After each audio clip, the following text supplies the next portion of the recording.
오늘은 다양한 물의 형태를 그려보려 합니다. 물은 우리 주변에서 가장 흔하게 볼 수 있는 소재 중 하나인데요. 하지만 막상 그림으로 표현하려고 하면 의외로 가장 어려운 대상이기도 하죠. 그 이유는 물은 스스로 형태를 가지고 있는 물체가 아니라 담기는 공간과 움직임에 따라 계속해서 형태가 변하는 물성을 갖고 있기 때문인데요. 컵에 담기면 컵의 모양을 따라가고, 바닥에 떨어지면 퍼지고, 빠르게 움직이면 물결이 생기고, 한 방울이 떨어질 때는 다시 동그란 형태를 만들기도 합니다. 그래서 물을 그릴 때 가장 먼저 해야 할 일은 단순히 물을 외곽부터 그리는 것이 아니라 물의 흐름을 이해하고 방향성과 운동력을 이해하는 것입니다. 예를 들어 잔잔한 물을 보면 표면이 거의 평평하게 유지되는 반면 작은 충격만 생겨도 동그란 파동이 바깥으로 퍼져나가죠. 이 물결은 아무렇게나 생기는 것이 아니라 에너지가 중심에서 바깥으로 전달되면서 일정한 간격으로 퍼져나가는 현상입니다. 그래서 드로잉에서도 물결을 그릴 때는 선을 마구 흔들기보다는 물의 흐름이 어느 방향으로 이어지는지를 먼저 생각하는 것이 훨씬 중요합니다.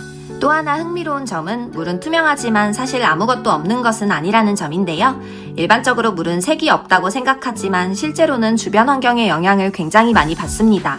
하늘이 파랗다면 물도 푸르게 보이고 나무가 가까이 있다면 초록빛이 비치기도 합니다.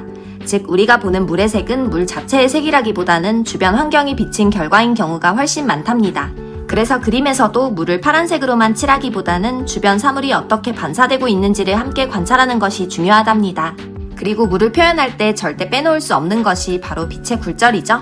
보통 투명한 컵에 빨대를 꽂았을 때 빨대가 중간에서 꺾여 보이는 걸 본 적이 있을 거예요. 이게 바로 굴절 현상입니다. 빛은 공기와 물처럼 서로 다른 물질을 통과할 때 속도가 달라지면서 진행 방향이 조금 바뀌게 되는데 이로 인해 물속에 있는 물체가 실제 위치와 다르게 보이는 것이죠. 그래서 그림에서도 물속의 돌이나 물고기를 그릴 때는 실제 형태 그대로 그리기보다 약간의 왜곡을 넣어주면 훨씬 자연스럽답니다. 또 물 표면에서는 반사와 굴절이 동시에 일어나게 됩니다. 어떤 부분은 하늘을 비추고 어떤 부분은 물속을 보여주죠. 그래서 물을 자세히 보면 같은 공간 안에서도 밝은 부분과 어두운 부분이 계속 바뀌는 것을 볼 수 있어요. 이 변화가 바로 물을 살아있는 것처럼 보이게 만드는 중요한 요소입니다. 또 물을 그릴 때 많은 사람들이 실수하는 부분이 물의 외곽을 균일하게 따라 그리거나 하이라이트를 너무 많이 넣는 경우인데요. 이렇게 되면 물 자체가 너무 딱딱한 고체처럼 느껴지거나 투명성이 없게 느껴지게 되겠죠. 우리가 보는 대부분의 물의 형태와 결은 빛이 반사되면서 만들어지는 경계인 경우가 많기 때문에 명암과 하이라이트를 어떻게 배치하느냐에 따라 물의 느낌이 크게 달라진답니다. 오늘 그림에서도 단순히 물의 모양을 따라 그리는 것보다 왜 이런 형태가 만들어졌는지, 빛은 어디에서 반사되고 어디에서 굴절되는지를 함께 생각해보면 훨씬 입체적인 표현이 가능할 거예요. 내가 그리는 물이 정적이고 잔잔한 형태의 물인지, 동적이고 튀어오르는 형태의 물인지에 따라 그에 맞는 면을 먼저 형성하고 흐름과 디테일을 찾아주면 생각보다 간단하게 퀄리티 있는 물을 그릴 수 있답니다.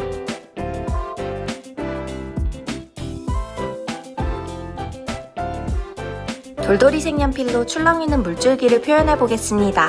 먼저 색연필에 필압을 넣어 물의 면적보다는 실루엣을 잡아줍니다.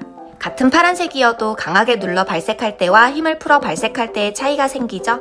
이런 톤의 차이를 활용하여 밝은 부분과 어두운 부분을 구분해 줄 수 있답니다.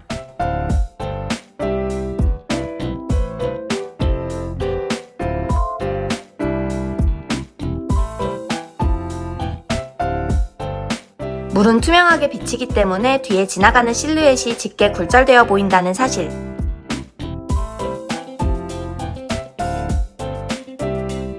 하늘색도 사용해서 밝은 톤과 색감이 풍부해 보이도록 해줄게요.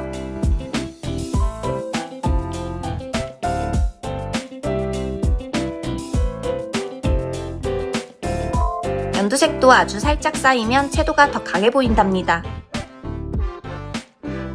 두 번째 물줄기도 파란색의 필압부터 넣어볼게요.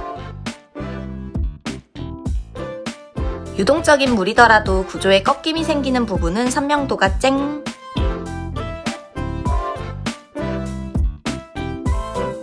물은 빛을 투과해버리는 투명체지만 빛을 정통으로 받는 면과 투과된 빛을 받는 면의 차이는 만들어줍니다. 빛이기 때문에 뒤에 지나가는 실루엣도 굴절감 만들어서 쇼로록.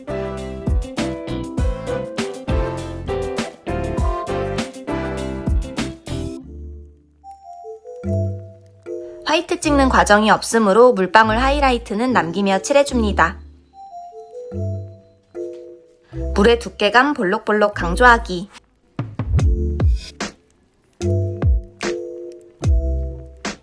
이 면도 투과된 빛을 받는 어두운 면으로 설정했어요.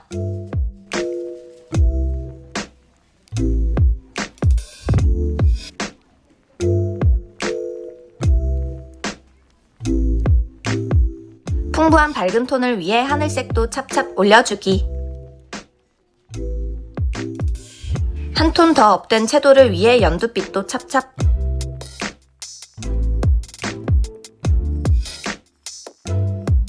세 번째 크라운 형태. 보통 잔잔한 수면에 무언가가 풍덩하며 부딪혔을 때 튀어오르는 물의 흐름이에요. 마찬가지로 물의 윤곽에서 보여지는 두께감과 하이라이트를 잘 남기며 표현합니다.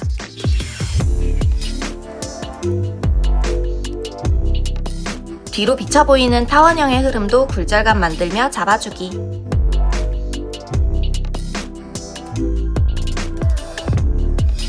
굴절은 과해도 어색하고 너무 심심해도 어색하므로 구조가 변하는 지점이나 두께 근처에서 왜곡이 더 많이 생기는 느낌으로 가줍니다. 파동형의 물결도 원형 흐름 안에서 퍼지는 형태이기 때문에 결의 방향성이 원의 중심으로 향해야 한다는 점. 뒷부분 물줄기는 원근감을 위해 살짝 날려주기.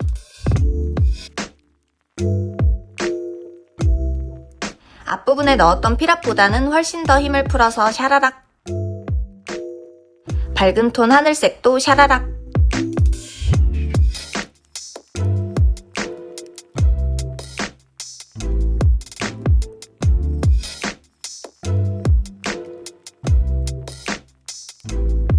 채도 한 방울 연두빛도 샤라락.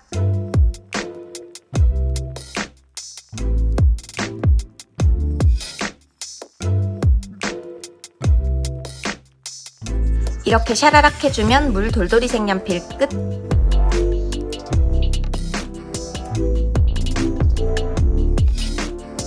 이번에는 원컬러 수채화로 물을 표현해보겠습니다. 이미 정해진 색상의 물감도 농도 조절을 통해 밝기를 조절할 수 있다는 점. 지금 칠하는 농도는 농채를 활용하여 고유색이 짱짱하게 발색되도록 해주었어요. 물에서 잡혀야 하는 강한 부분 위주로 붓에 피랍을 넣어 실루엣을 형성합니다. 화이트 없이 원컬러로 그리는 물이기 때문에 하이라이트는 모두 남기기.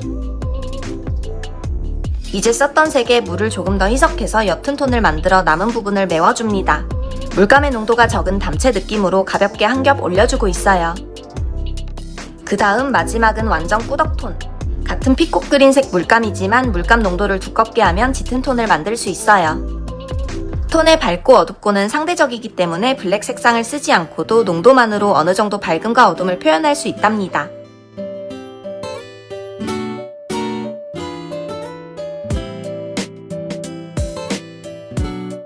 이번에는 두 번째 물줄기. 하이라이트를 남기며 물의 유동적인 흐름이 느껴지도록 피랍을 넣어주고 있어요.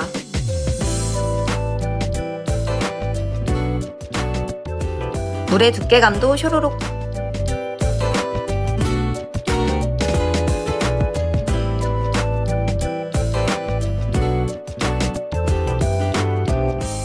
물의 실루엣은 규칙적이거나 과하게 울퉁불퉁한 느낌이 나지 않도록 변화를 줍니다.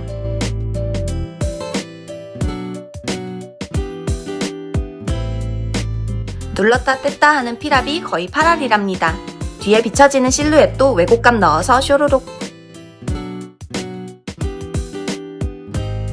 남은 면적은 묽은 담채 느낌으로 가볍게 올려줍니다.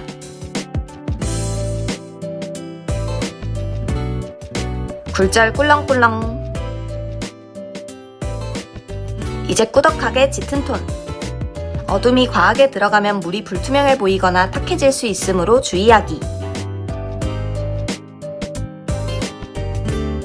하지만 표현되는 변화나 흐름도 중구난방이 아닌 방향성과 형태에 맞게 들어가야겠죠?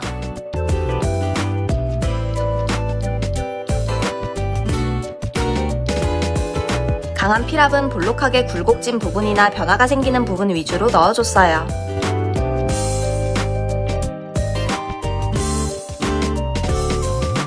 마지막 세 번째 물줄기. 튀어오르는 형태의 가장 정점을 피랍으로 잡아가며 먼저 실루엣을 찾아줍니다.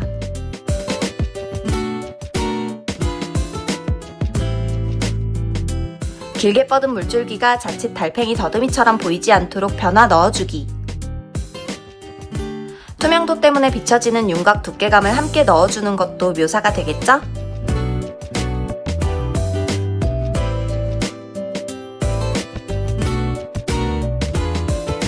퍼지는 파동은 항상 원형이 기준이기 때문에 원의 중심으로 향하게 됩니다. 결의 폭이나 간격이 너무 일관돼 보이지 않도록 불규칙성을 만들어줍니다. 어느 정도 잡힌 부분 옆에는 묽은 담채로 휘리릭 풀어주기. 화이트를 섞지 않고 오히려 물감의 농도만 조절해서 올려줬어요. 뒤쪽 물줄기는 원근감 적용하기.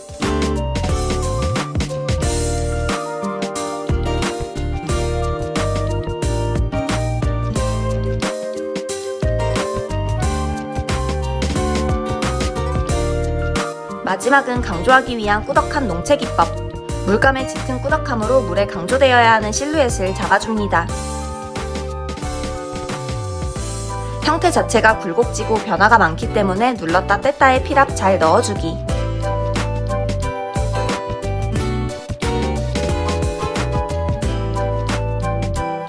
비치는 부분도 살짝 잡으면서 원형의 물결 파동도 강조했어요. 이렇게 하면 원컬러 수채화로 물 표현하기 끝!